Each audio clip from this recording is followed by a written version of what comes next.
नमस्कार, 5 का पंच में आपका स्वागत है। चलिए एक एक करके आपको बताते हैं 5 बड़ी खबर।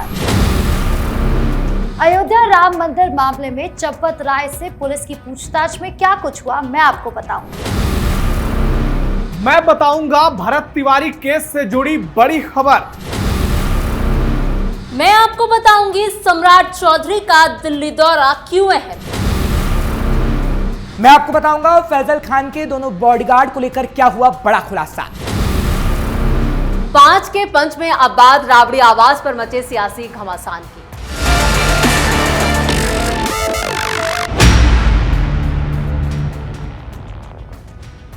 खबरों में अब बात रामनगरी अयोध्या की, जहां राम मंदिर के दान में मिली रकम और चढ़ावे की हेराफेरी के मामले में अब तक एक बहुत बड़ा मोड़ ले लिया है। इस पूरे घोटाले की गूंज अब सीधे सीधे श्री राम जन्मभूमि तीर्थ क्षेत्र ट्रस्ट के शीर्ष तक पहुंच चुकी है।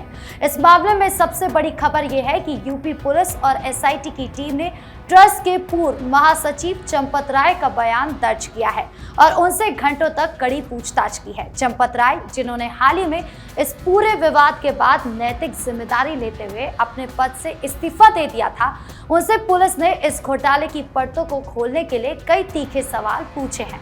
पूछताछ में पुलिस का पूरा फोकस इस बात पर था कि आखिर सुरक्षा के इतने कड़े इंतजामों, सीसीटीवी कैमरों और कड़े पहरे के बावजूद मंदिर के चढ़ावे और दान के पैसों में इतनी बड़ी सेंधमारी कैसे हो गई। दरअसल पुलिस की जांच में ये बात सामने आई है कि जो 8 आरोपी पहले ही गिरफ्तार किए जा चुके हैं, उनमें से कुछ लोग सीधे तौर पर चंपत राय के बेहद करीबी नेटवर्क से जुड़े थे।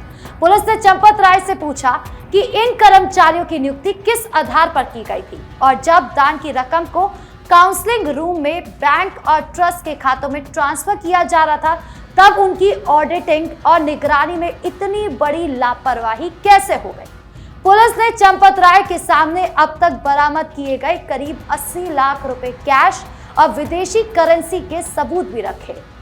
मुख्यमंत्री योगी आदित्यनाथ की जीरो टॉलरेंस नीति के तहत बनाई गई 3 सदस्यों की एसआईटी टीम की शुरुआती रिपोर्ट ने साफ कह दिया है कि इस पूरे खेल में सीसीटीवी कैमरे की कमजोर निगरानी और स्टाफ वेरिफिकेशन में गंभीर कमियां थी, जिसका फायदा इन आरोपियों ने उठाया। हालांकि चंपत राय ने पुलिस के सामने अपना पक्ष रखते हुए जांच में पूरा सहयोग करने की बात भी कही है, लेकिन इस पूछताछ ने यह साफ कर दिया है कि कानून के सामने कोई भी बड़ा नाम या रसूख मायने नहीं रखता। अब पुलिस इस मामले में ट्रस्ट के अन्य पूर्व पदाधिकारियों जैसे कि अनिल मिश्रा से भी पूछताछ करने की तैयारी कर रही है। देश दुनिया के करोड़ों राम भक्तों की आस्था से जुड़े इस मामले में अब पुलिस की कस्टडी, रिमांड और आगे की जांच बेहद महत्वपूर्ण हो गई है, क्योंकि जनता अब इस पूरे महाघोटाले के असली मास्टरमाइंड का सच जानना चाहती है। भरत तिवारी एनकाउंटर की गुत्थी अब एफएसएल यानी फॉरेंसिक साइंस लैब की रिपोर्ट सुलझाएगी। पुलिस ने एनकाउंटर में इस्तेमाल तीनों हथियारों को कोर्ट के ऑर्डर के बाद फॉरेंसिक टेस्ट के लिए भेज दिया है। अब यह जांच तय करेगी कि भरत के शरीर में लगी गोली किस पिस्टल से चली थी। इसी बीच भरत तिवारी के गांव में दुष्कर्म संपन्न हुआ, जहां परिवार ने एक बार फिर निष्पक्ष जांच और न्याय की मांग दोहराई है। फॉरेंसिक जांच के लिए जिन 3 हथियारों को भेजा गया है, उनमें शाहपुर के निलंबित एसएचओ यानी थानाध्यक्ष राजेश मालाकार की सर्विस पिस्टल, एसटीएफ जवान अक्षय कुमार की सरकारी सर्विस पिस्टल और एनकाउंटर के बाद भरत तिवारी के पास से बरामद पिस्टल शामिल हैं। सबको पटना भेजा जा रहा है। इन तीनों हथियारों की जांच होगी। साथ ही घटनास्थल से जब्त 2 जिंदा कारतूस और 2 खोखों का भी मिलान कराया जाएगा। एफएसएल एक्सपर्ट ये देखेंगे कि बरामद खोखे किस पिस्टल से फायर हुए और उपलब्ध सबूत घटनास्थल की परिस्थितियों से मेल खाते हैं या फिर नहीं। यदि जांच रिपोर्ट स्पष्ट निष्कर्ष देती है तो इससे एनकाउंटर के दौरान हुई फायरिंग की पूरी तस्वीर सामने आने में मदद मिल सकती है। पुलिस की ओर से दर्ज एफआईआर के मुताबिक एनकाउंटर के दौरान पुलिस ने कुल 5 राउंड फायरिंग की थी। विशेषज्ञों का मानना है कि हर हथियार फायरिंग के बाद खोखे पर अपनी अलग पहचान छोड़ता है।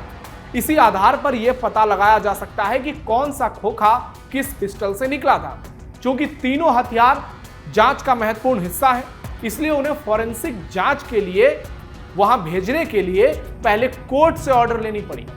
वहीं आपको बता दें, एसटीएफ जवान अक्षय कुमार, आरोप सबसे ज्यादा उसी पर लग रहे हैं। वहीं भरत तिवारी मामले में लोगों का जन समर्थन भी बढ़ता जा रहा है। सोशल मीडिया से लेकर सड़क तक जबरदस्त समर्थन भरत तिवारी के साथ, उनके परिवार के साथ नजर आ रहा है।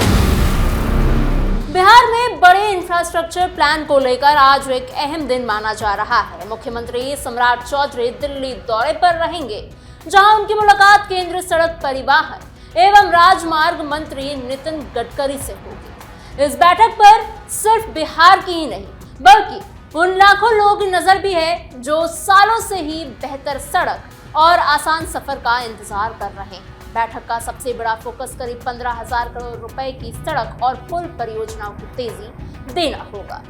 राज्य सरकार चाहती है कि केंद्र इन योजनाओं को जल्द मंजूरी दे दे और जरूरी फंड जारी करे ताकि काम जमीन पर शुरू हो सके। इस दौरान कई महत्वपूर्ण रेलवे ओवरब्रिज प्रोजेक्ट्स पर चर्चा होगी। डुमरांव, विक्रमगंज, सफिया सराय और जहानाबाद में नए ओवरब्रिज बनाने का प्रस्ताव रखा जाएगा।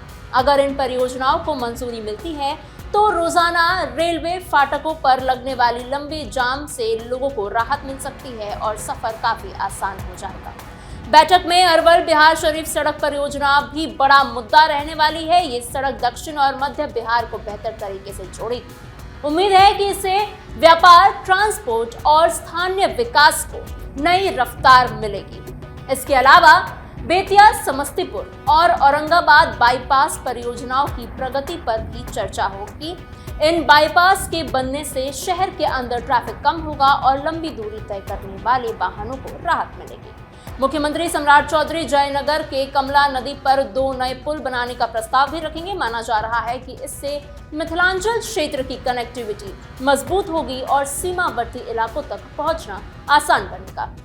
हालांकि आधिकारिक तौर पर यह दौरा विकास परियोजनाओं पर केंद्रित बताया जा रहा है, लेकिन राजनीतिक नजरिए से भी इसे काफी अहम माना जा रहा है। दिल्ली में मुख्यमंत्री की अन्य मुलाकातों पर भी सबकी नजरें बनी रही।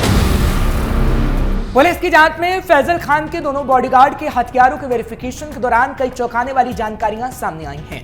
जांच के बाद कई नए और गंभीर बिंदुओं को अपडेटेड केस डायरी का हिस्सा बनाया गया है, जो आने वाले दिनों में खान सर और उनके सुरक्षा कर्मियों की मुश्किलें बढ़ा सकता है। टाउन डीएसपी ने बताया है कि जांच में बात स्पष्ट हुई है कि जिस हथियार से फायरिंग की गई वो तालिबर सिंह का है। तालिबर सिंह उत्तर प्रदेश के कासगंज का निवासी है। उसके नाम पर जारी हथियार लाइसेंस का परमिट पूरे भारत के लिए मान्य नहीं पाया गया है। उत्तर प्रदेश से बिहार में हथियार लेकर आने और यहां सुरक्षा ड्यूटी करने के लिए तालिबर सिंह के पास कोई वैध अनुमति नहीं थी।